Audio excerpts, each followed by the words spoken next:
जय हिंद दोस्तों, स्वागत है आप सभी का मेरे YouTube चैनल पे। और आज के वीडियो में हम लोग बात करने वाले हैं फाइलम पोरीफेरा की। और पिछले वीडियो में हम लोगों ने क्लासिफिकेशन ऑफ एनिमल्स स्टार्ट कर दिया था, उसमें हमने फ्लो चार्ट देख लिया था। तो उसमें हमने ये भी देखा था कि जब सबसे पहला अगर हम सेलुलर लेवल की बात करें तो उसमें पोरीफेरा आ जाते हैं, पोरीफेरा का फाइलम आ जाता है, तो वो सबसे पहला था। तो यहीं से हम लोग स्टार्टिंग कर रहे हैं। तो ये देखिए, सबसे पहले मैंने 3 डायग्राम बना दिए हैं। तो ये जो सबसे पहला ए नंबर पे आपको दिख रहा है ये साइकॉन है, और ये जो बी नंबर पे दिख रहा है ये यू स्पॉन्जिया कहते हैं इसे, और जो ये थर्ड नंबर पे दिख रहा है इसको स्पॉन्जिला कहते हैं। ठीक है, तो अब ये एग्जाम्पल है, इनके बारे में भी बाद में बात करेंगे। पहले हम लोग देख लेते हैं कि फाइलम पोरीफेरा क्या होता है। ठीक, तो सबसे पहले देख लेते हैं कि इसे हम बोलते क्या हैं। तो इसको हम कॉमनली हम लोग इसे बोलते हैं स्पॉन्जस। ठीक है, जो members of this phylum are commonly known as sponges. और ये होते कैसे हैं? They are generally marine and mostly symmetrical animals होते हैं। ठीक है, मोस्टली आप इन्हें कैसा देखोगे? मोस्टली आप इन्हें जनरली आप इन्हें मेराइन देखोगे,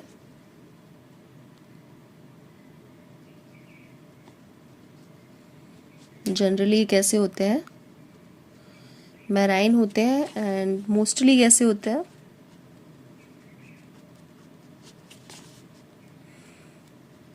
असिमेट्रिकल एनिमल्स। ठीक, these are primitive multicellular animals and have cellular level of organization.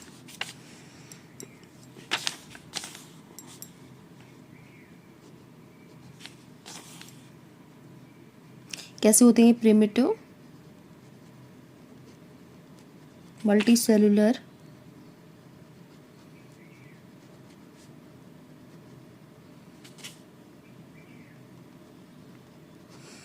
Animals? And इनमें कैसा होता है? सेलुलर लेवल ऑफ ऑर्गेनाइजेशन होता है।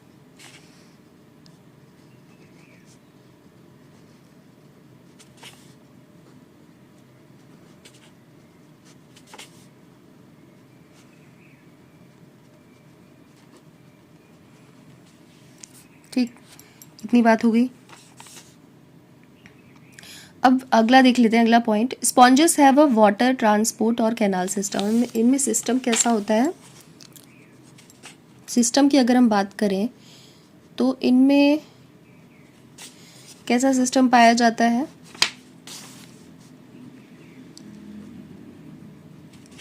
वाटर ट्रांसपोर्ट और कैनाल सिस्टम। ठीक, वाटर इंटर्स थ्रू माइन्यूट पोर्स। इनमें जो वाटर होता है वो माइन्यूट, इनमें छोटे छोटे पोर्स पाए जाते हैं। आप देख सकते हैं सारे डायग्राम में, साइकॉन का आप लोग साइकॉन का देख सकते हैं कि इसमें छोटे छोटे से आपको पोर्स दिख रहे हैं। इसको ऑस्टिया कहते हैं।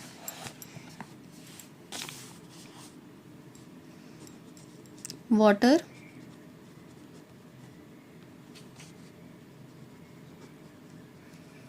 इंटर्स थ्रू माइन्यूट छोटे छोटे इनमें पोर्स होते हैं। इसे हम लोग क्या बोलते हैं? ब्रैकेट में लिख दे रही हूँ, इसे हम लोग बोलते हैं ostia. Ostia in the body wall into a central cavity. Central cavity होती है, उसको हम लोग क्या बोलते हैं? स्पॉन्जोसील बोलते हैं। Ostia in the body wall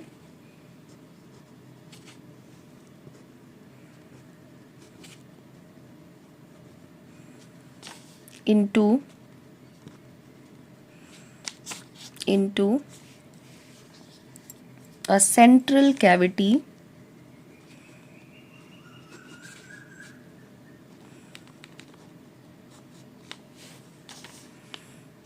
spongocoel. अच्छा, इन सेंट्रल कैविटी कौन सी है? स्पॉन्जोसील।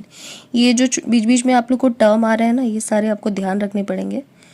क्योंकि कई बार इन पे भी अलग अलग क्वेश्चन बन जाते हैं एग्ज़ाम में, है ना। तो फिर एकदम से फिर लगता है कि ये क्या था, तो ये आपको ध्यान रखना पड़ेगा। इसे हम लोग क्या बोलते हैं, स्पॉन्जोसील बोलते हैं। From where it goes out through the osculum. अब ये यहाँ से ये कहाँ जाता है, ऑस्क्यूलम तक जाता है, ठीक है।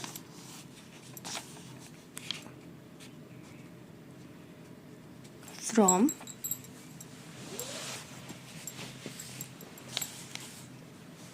Where it goes out through the osculum, ठीक। तो तीन चीज़ इसमें पता चल गई, तीन टर्म्स हमारे पास आ गए, है ना। कौन कौन से आ गए एक बार फिर से मैं आप लोग को रिमाइंड करा देती हूँ, ठीक है। वाटर इंटर होता है किससे, माइन्यूट पोर से, जिसे हम लोग क्या बोलते हैं, ऑस्टिया बोलते हैं, ठीक। पहला टर्म यहाँ पे मिला ऑस्टिया से। In the body wall into a central cavity, central cavity में आता है जिसे हम लोग क्या बोलते हैं, स्पॉन्जोसील बोलते हैं। From where it goes out through the osculum, ठीक है। इसके बाद ये कहाँ से आउट होता है, ऑस्क्यूलम से, ठीक। अब यहाँ तक हो गया।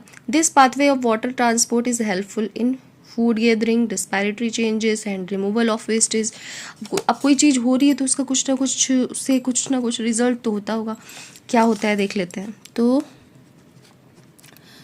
दिस पाथवे ऑफ वाटर, पूरा वाटर का पाथवे चल रहा था ना कि वाटर में होते हैं ये सब। तो this pathway of water transport is helpful in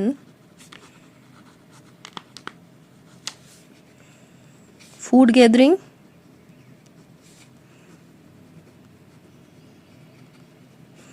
respiratory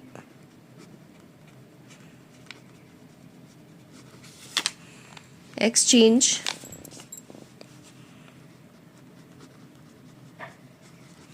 and removal of waste.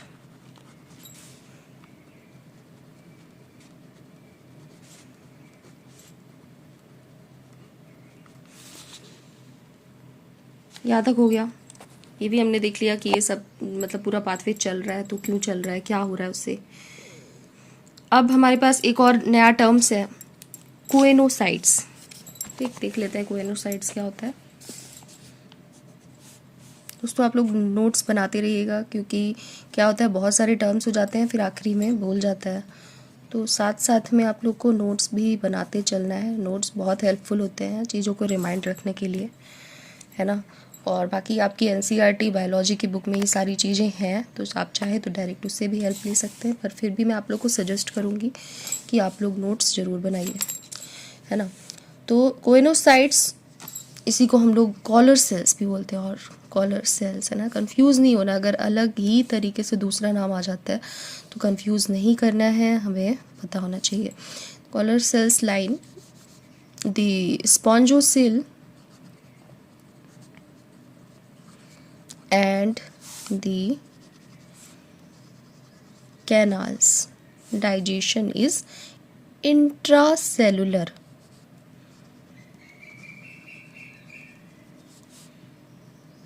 Intracellular.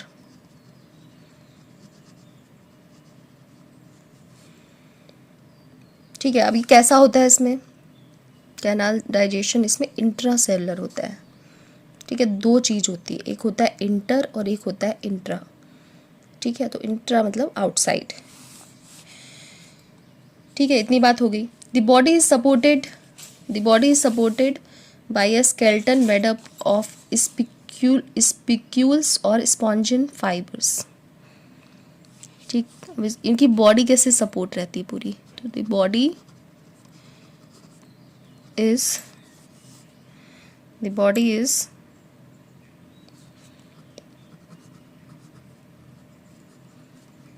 supported by a skeleton made up of spicules spicules और स्पॉन्जिन फाइबर्स।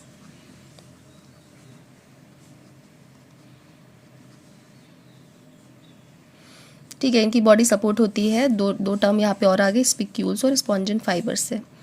ठीक, इसके बाद अगला पॉइंट है sexes are not separate.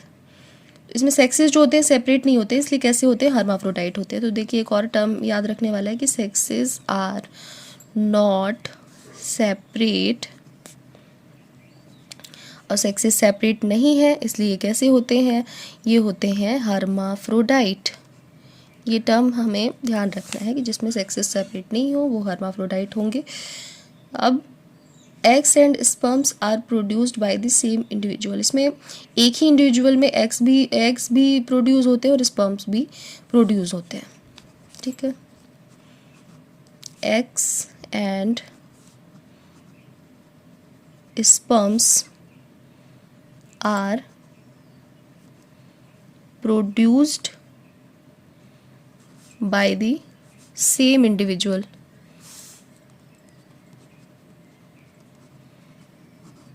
Sponges reproduce asexually by fragmentation and sexually by formation of gametes. अब reproduce कैसे करते हैं ये, तो sponges reproduce asexually by fragmentation and sexually by formation of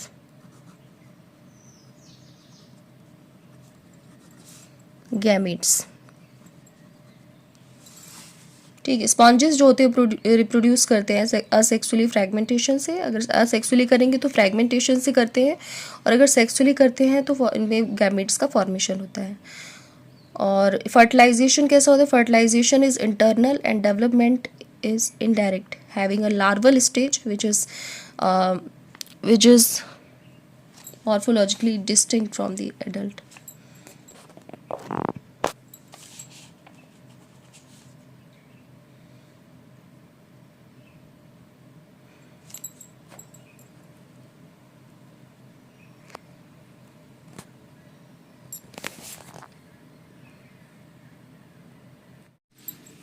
fertilisation की अगर बात करें तो फर्टिलाइजेशन इनमें होता है internal and development is indirect, having a larval stage which is morphologically distinct from the adult.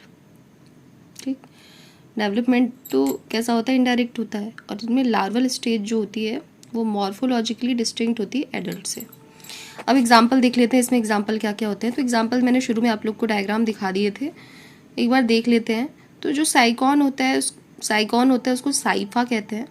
Spongilla जो होता है उसको फ्रेश वाटर स्पॉन्ज कहते हैं।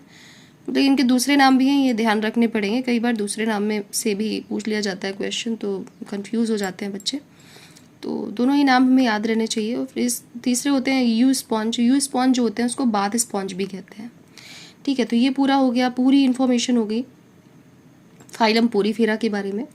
तो कुछ नहीं है, बस इसमें थोड़ा सा टर्म्स याद रखने पड़ेंगे तो आपको इजीली ये सब याद रहेगा, और ऐसे पॉइंट बना के अगर आप लिखेंगे तो आपको थोड़ा और अच्छे से याद रहेगा।